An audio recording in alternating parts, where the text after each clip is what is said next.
Hello friends, welcome to my YouTube channel. Today we are going to discuss a very important topic on electric circuits and network or network theory, KVL and KCL, that is Kirchhoff's voltage law and Kirchhoff's current law. A law দুটা statement বা mathematical expression আমাৰ বেছিভাগেই জানো, কিন্তু এই law দুটাক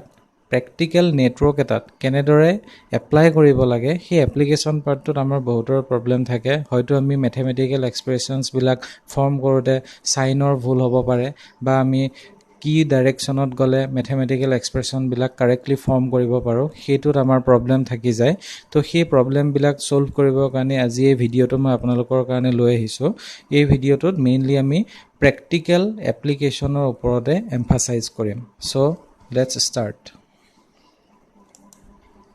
Kirchhoff's voltage law states that the algebraic sum of voltage sources and voltage drops across resistances in a closed network is 0. That means at a closed network jetia ami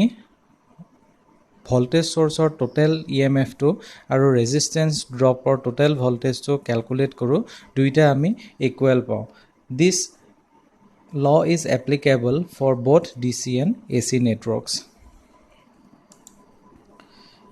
For implementation of KVL, following things we must know.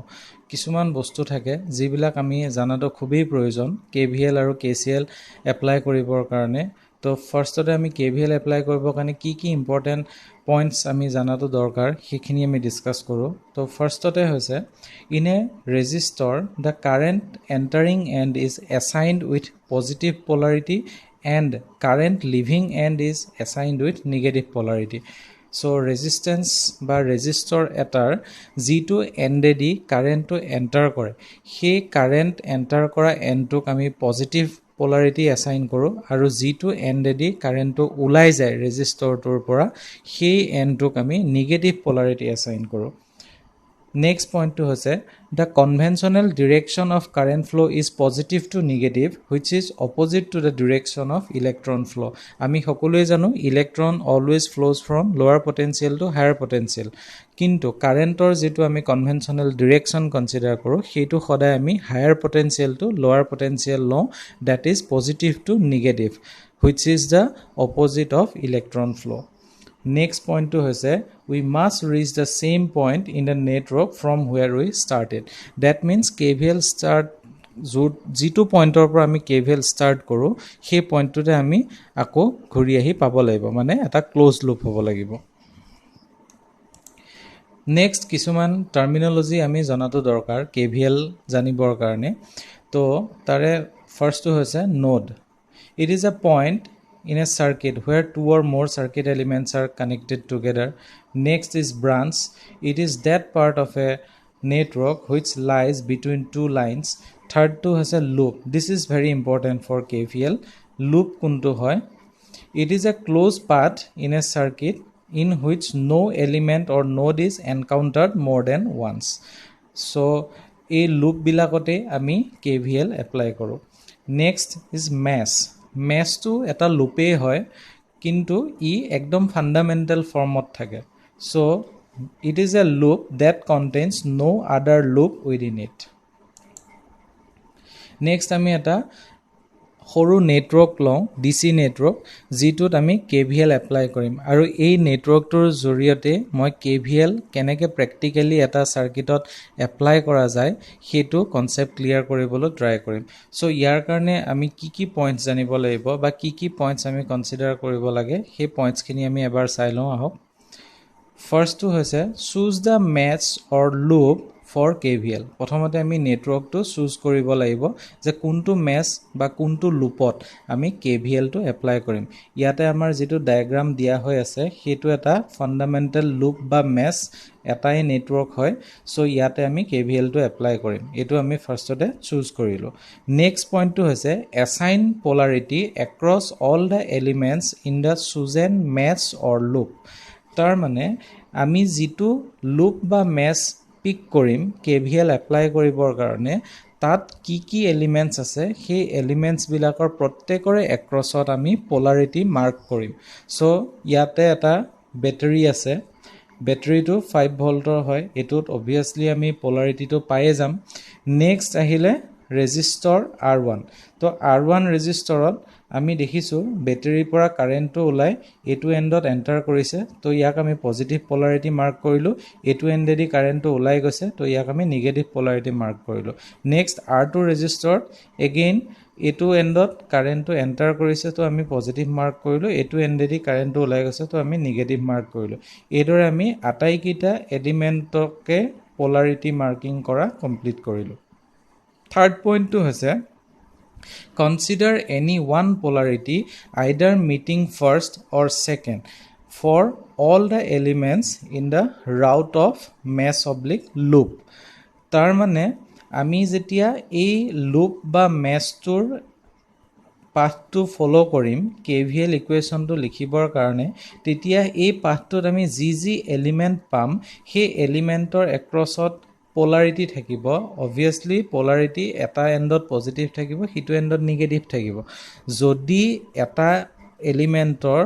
First polarity two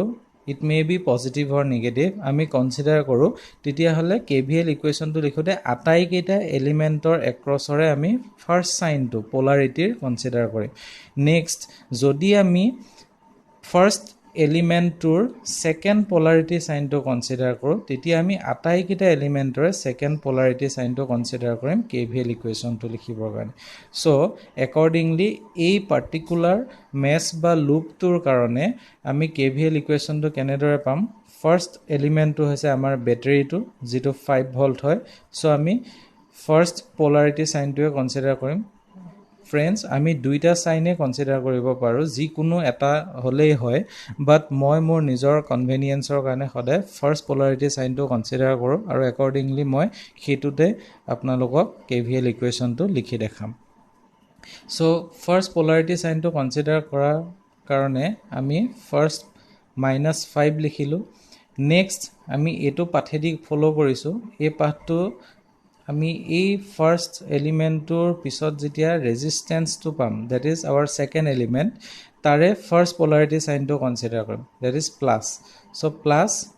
drop across this resistor 5 ohm resistor হয় I current flow হৈ আছে তো drop across this resistance will be 5i again এই third এলিমেন্টটো পালো ইয়াৰো আমি first polarity সাইনটো কনসিডাৰ কৰিম এফালে কাৰেন্ট এন্টাৰ কৰিছে তো এটো পজিটিভ পোলাৰিটি হয় তো প্লাস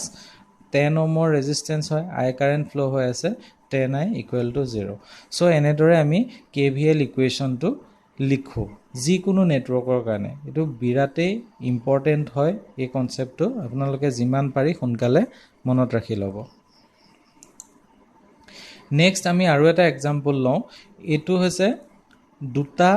মেছৰ এটা নেটৱৰ্ক বা দুটা লুপৰ এটা নেটৱৰ্ক হয় আমি নেটৱৰ্কত যেতিয়া KVL এপ্লাই কৰো সেই এনালাইসিসটো মেশ এনালাইসিস বুলিও জানা যায় সো আমি ইয়াতে ফার্স্ট নেটৱৰ্ক ডায়াগ্ৰামটো লওঁ ইয়াতে দুটা মেশ আছে মেশ 1 এণ্ড মেশ 2 সো মেশ 1 ত ফার্স্ট মেশ কারেন্ট I1 মেশ 2 ত মেশ কারেন্ট হৈছে I2 সো এতিয়া মেশ 1 ৰ কাৰণে যেতিয়া আমি KVL ইকুৱেচনটো লিখিম কেনেকুৱা হ'ব এগেইন আমি পোলাৰিটি মাৰ্কিং কৰি ল'ব লাগিব ৰেজিস্ট্যান্সটোৰ এক্ৰছত পোলাৰিটি মাৰ্কিং फ्रेंड्स যেহেতু কাৰেন্টটো এটো ডাইৰেকচনত এনেদৰে ঘূৰি আছে সো এনেকে গৈ গৈ হি R1 ৰ মাজেদি এটো এন্ডত এন্টাৰ কৰিব আৰু এটো এন্ডেদি হি ওলাই যাব সো এটো এন্ড হ'ব পজিটিভ এটো এন্ড হ'ব নেগেটিভ সিমিলাৰলি কাৰেন্টটো এনেকে আহি R3 মাজেদি এটো এন্ডত এন্টাৰ কৰিব এটো এন্ডত ওলাই যাব সো R3 মাজেদিও কাৰেন্টৰ ডাইৰেকচনটো এনেদৰে হ'ব এতিয়া আমি যেহেতু ইয়াত দুটা মেশ আছে তো দুইটা মেশৰ কাৰণে দুটা মেশ কাৰেন্ট পাম আৰু R3 টো হৈছে আমাৰ কমন এলিমেন্ট দুইটা মেশৰ কাৰণে তো ইয়াতে দুইটা কাৰেন্টৰে ইনফ্লুয়েন্স থাকিব তো কাৰেন্টৰ ইনফ্লুয়েন্সটো কেনে ধৰণৰ হ'ব চাওক এই কাৰেন্টটো ডাউনৱাৰ্ড ডাইৰেকচনত গৈছে R3 মাজেদি আৰু I2 কাৰেন্টটো আকৌ R3 মাজেদি আপৱাৰ্ড ডাইৰেকচনত গৈছে সো দুইটা কাৰেন্ট যেহেতু অপোজিট হয় তো ইয়াৰ ৰিজাল্টেন্ট কাৰেন্টটো R3 মাজেদি পাৰ হ'ব আৰু ইয়াৰ ডিৰেকশ্যনটো যিটো কাৰেন্ট ডাঙৰ হয় সেই কাৰেন্টৰ ডিৰেকশ্যনতেই হ'ব এতিয়া আমি কনসিডাৰ কৰিছো I1 current is greater than I2 so I1 কাৰেন্টৰ যেটো ডিৰেকশ্যন হ'ব সেইটো ডিৰেকশ্যনতে ৰিজাল্টেন্ট কারেন্টটো যাব that is the difference between I1 and I2 current হেতু হৈছে আমাৰ ৰিজাল্টেন্ট তো ইয়াতে এতিয়া আমি যেতিয়া মেশ 1 ৰ কাৰণে KVL টো লিখিম চাওক আমি ফাৰ্স্ট এলিমেন্ট বেটাৰিটোৰ পৰা লওঁ দ্যাট ইজ -V1 আমি সদায় ফাৰ্স্ট পোলাৰিটি সাইনটো কনসিডাৰ কৰিম -V1 again ইয়াতে ফাৰ্স্ট পোলাৰিটি সাইন হ'ব plus so plus I1 into R1 next এটো তো ফাৰ্স্ট পোলাৰিটি সাইন এটো প্লাস পাম তো plus I1 minus I2 into R3 equal to 0. So, first equation to ami enedore palo. Minus V1 plus I1 R1 plus I1 minus I2 whole into R3 equal to 0. Since we have considered I1 current is greater than I2. That's why this resultant current will be I1 minus I2. Next আমি mesh 2 ৰ কাৰণে যেতিয়া KVL ইকুৱেচন টো লিখিম তেতিয়া আমি যিকোনো এটা এলিমেন্টৰ পৰা স্টাৰ্ট কৰো সে আমি R2 ৰ পৰা স্টাৰ্ট কৰো এটো ডিৰেকশ্যনত গৈছো তো কাৰেন্টটো এফালে এন্টাৰ কৰিছে this is the positive terminal this is negative terminal again R4 ৰ মাজেদি এফালে কাৰেন্ট এন্টাৰ কৰিছে তো this is positive terminal this is negative terminal এফালে ওলাই গৈছে এগেইন এই কাৰেন্টটো লুপৰ মাজত ঘূৰিছে তো R3 মাজেদি অলৰেডি আমি ৰিজাল্টেন্ট কাৰেন্টটো জানো যেহেতু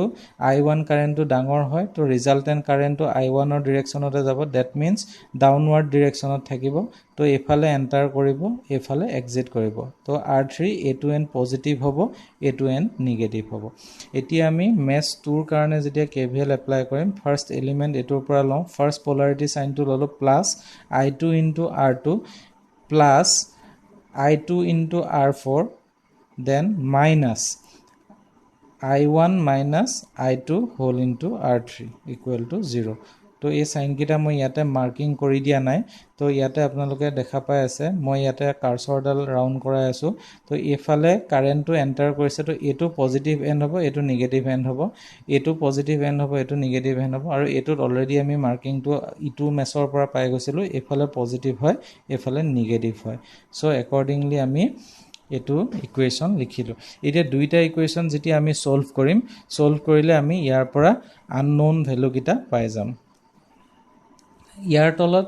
ফ্ৰেন্ডস যেটো সেকেন্ড সাৰ্কিট দিয়া আছে এই সাৰ্কিটটোত আমি ভ্যালু বিলাক পুট কৰিছো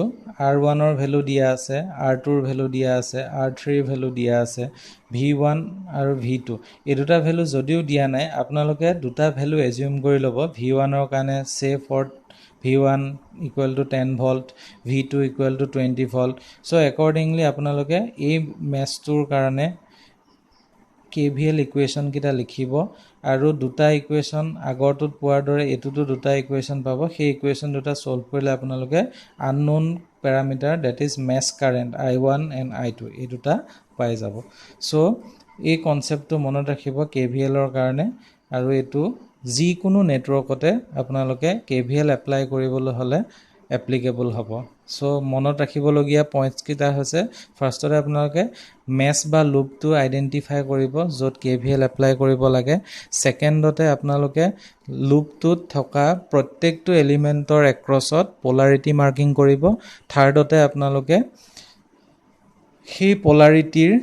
মাৰ্কিং বিলাকৰ প্ৰত্যেকটো এলিমেন্টত যদি ফাৰ্স্ট সাইনটো কনসিডাৰ কৰে সবৰে ফাৰ্স্ট সাইন বিলাক লব লাগিব KVL ইকুৱেচনটো লিখোতে আৰু যদি সেকেন্ড সাইনটো কনসিডাৰ কৰে সবৰে সেকেন্ড সাইনটো লৈ KVL ইকুৱেচনটো লিখি দিব so this is all about KVL next আমি KCL লৈ যাম সো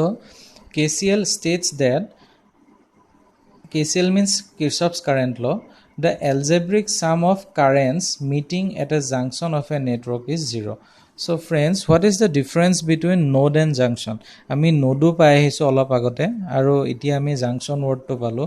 junction টো actually এটা নোডে হয় কিন্তু junctionত minimum 3টা ব্রাঞ্চ কানেক্ট হৈ থাকে so there must be at least 3 branches so নোডত কি হয় দুটা ব্রাঞ্চ কানেক্ট হলে এটা নোড হয় কিন্তু junctionত 3টা হবই লাগিব তো ইয়াতে কিৰচফছ কাৰেণ্ট লৈ কৈছে যে নেটৱৰ্কৰ এটা জাংচনত যিমানখিনি কাৰেণ্ট এণ্টাৰ কৰে সিমানখিনি কাৰেণ্টে ওলাই যায় that means the sum of entering current is equal to some of outgoing current so KCL যেতিয়া আমি নেটৱৰ্ক এটাত এপ্লাই কৰিম তাৰ কাৰণে আমি দুটা মেইন বস্তু জানি থব লাগিব সেইটো হৈছে কাৰেণ্টৰ ডিৰেকচনৰ কনভেনচনটো সো নেটৱৰ্কটোৰ একৰ্ডিংলি আমি কাৰেণ্টৰ ডিৰেকচন বিলাক প্লেস কৰিম তাৰ পিছত যদি আমি KCL পাৰ্টিকুলাৰ নোড এটাত লিখিম সেই KCL ৰ ইকুৱেচনটো লিখোতে আমি সদায় ইনকামিং কাৰেণ্টক নেগেটিভ ধৰিম আৰু আউটগোয়িং কাৰেণ্টক পজিটিভ ধৰিম আপোনালোকে ইয়াৰ উল্টাটো ধৰিব পাৰে ৰিজাল্ট দুইটাতে সেম আহিব কিন্তু মই মোৰ কনভেনিয়েন্সৰ কাৰণে সদায় ইনকামিং কাৰেণ্টক নেগেটিভ ধৰো আৰু আউটগোয়িং কাৰেণ্টক পজিটিভ ধৰো আপোনালোকে যদি মোক ফলো কৰে দেন আপোনালোকেও ইনকামিংটো নেগেটিভ ধৰিব আউটগোয়িংটো পজিটিভ ধৰিব ইয়াৰ উল্টাটো ধৰিব পাৰে মই আকৌ এবাৰ কৈছো উল্টাটো ধৰিলেও কিন্তু সেম ৰিজাল্টে আহিব এতিয়া আমি এটা সৰু সাৰ্কিট লওঁ এই সাৰ্কিটটো থ্ৰুৱেদি আমি KCL কেনেকৈ এপ্লাই কৰে সেইটো আমি গম পাম এটো বিৰাতে ইম্পৰ্টেন্ট কনসেপ্ট হয় আপোনালোকে মনত ৰাখি ল'ব তো KCL ৰ কাৰণে ফাৰ্স্ট আমি কি জানিব লাগিব identify the node for applying KCL তো নেটৱৰ্ক এটাত বহুত কিটা নোড থাকে তাৰে এটা নোড ৰেফাৰেন্স হয় ৰেফাৰেন্স নোড কোনটো হয় যেটো বেটাৰীৰ নেগেটিভ টাৰ্মিনালৰ লগত কানেক্ট হৈ থাকে তো হেতু নোড আমি গ্ৰাউণ্ড নোড বুলিও ধৰো বা ৰেফাৰেন্স নোড বুলিও কোৱা হয় হেতুৰ বাহিৰে বাকি যিকোনো নোডত আমি KCL এপ্লাই কৰিব পাৰো কিন্তু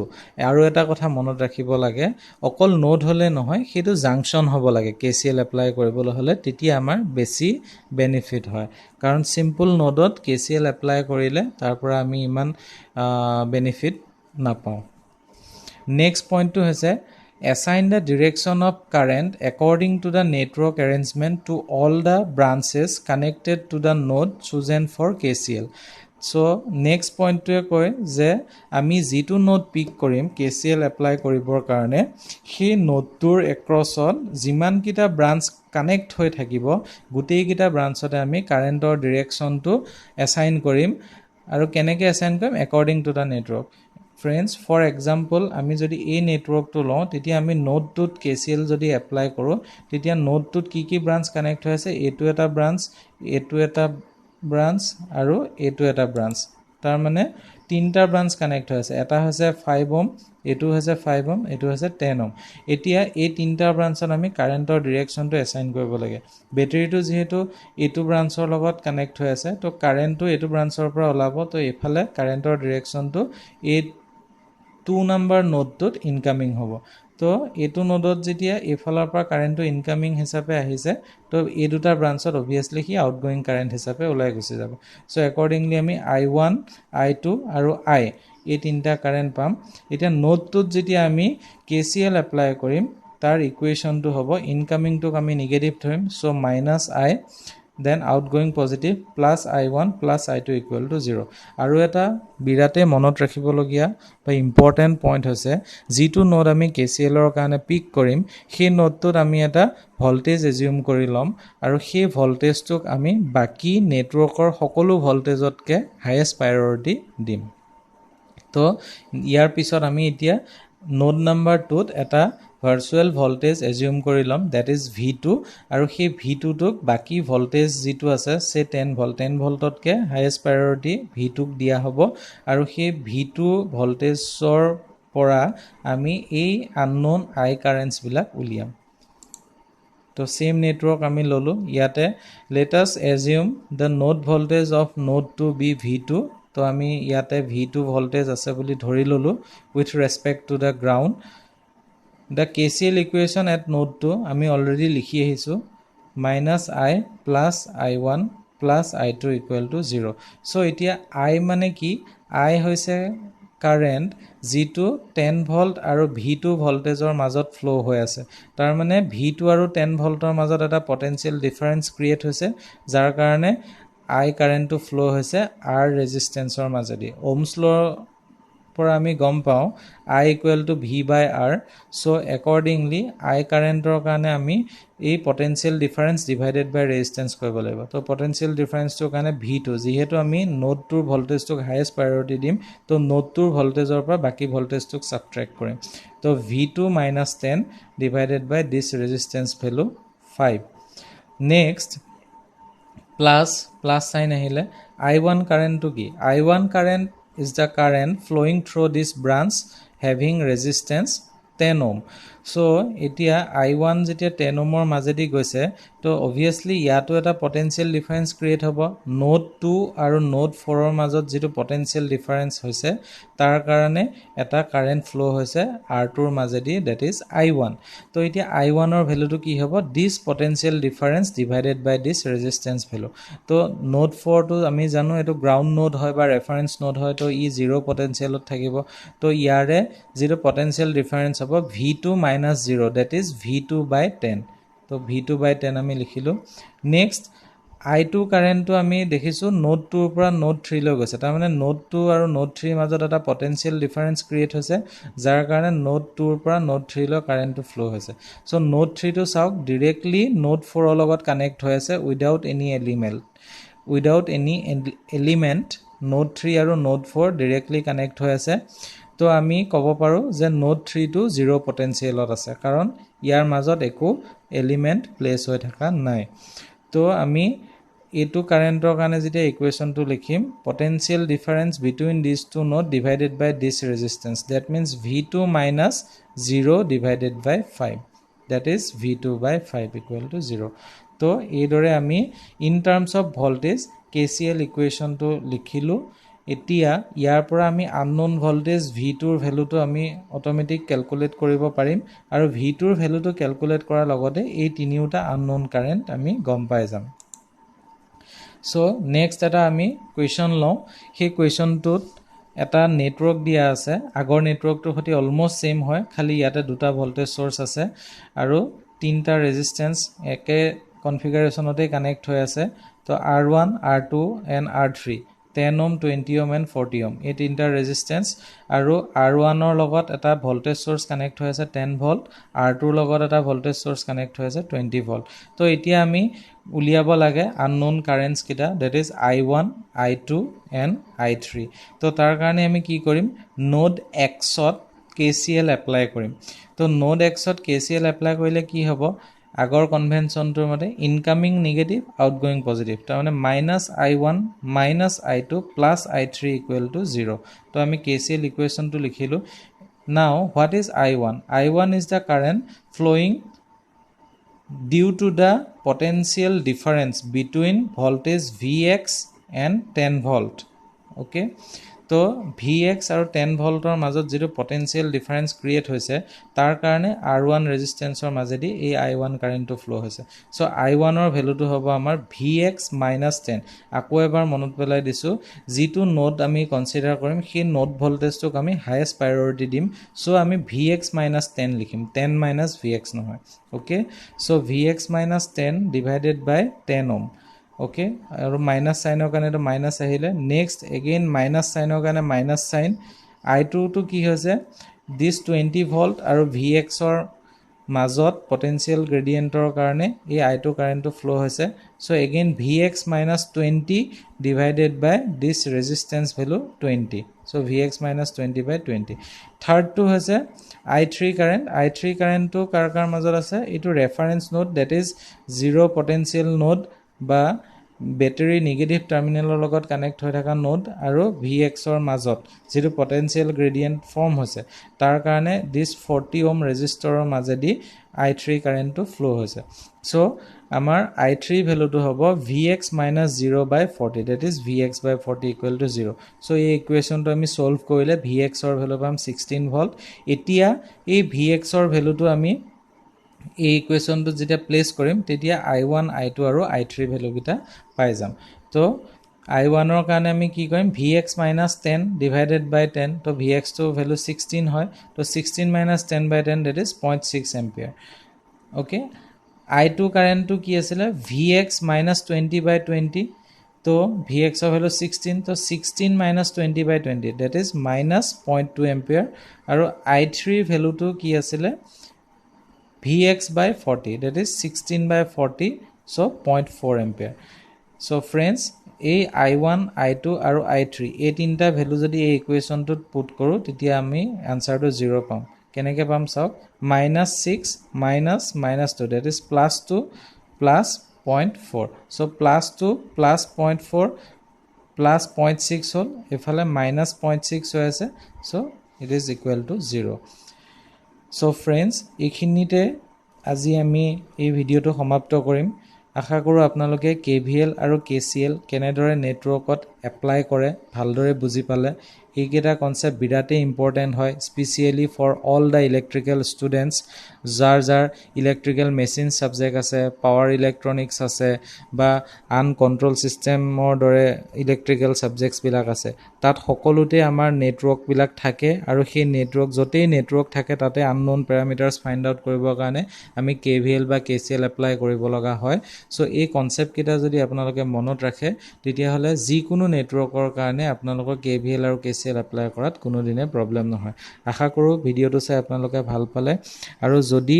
আপোনালোকে ভাল পাইছে তেতিয়া হলে প্লিজ লাইক বাটনটো এবাৰ ক্লিক কৰিব আৰু ভিডিওটো আপোনালোকৰ ফ্ৰেণ্ডছ বিলাকৰ মাজত শেয়াৰ কৰিব যাতে তেওঁলোকেও এই সৰু কনসেপ্টছ খিনি ল'ব পাৰে আৰু তেওঁলোকেও যাতে কেতিয়াও KVL আৰু KCL ৰ কাৰণে ভৱিষ্যতে টেনচন ল'বলগীয়া নহয়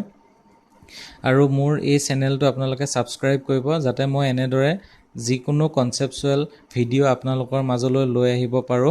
লগতে নটিফিকেশন বেলটো ক্লিক কৰি থব যাতে যিকোনো ভিডিও আপলোড কৰিলে সোনকালে আপোনালোকে নটিফিকেশনটো পায় সো এইখিনিতে ভিডিওটো সামৰণি মাৰিছো আশা কৰো আৰু এটা নতুন ভিডিওৰ সৈতে অতি সোনকালে লগ পাম থ্যাংক ইউ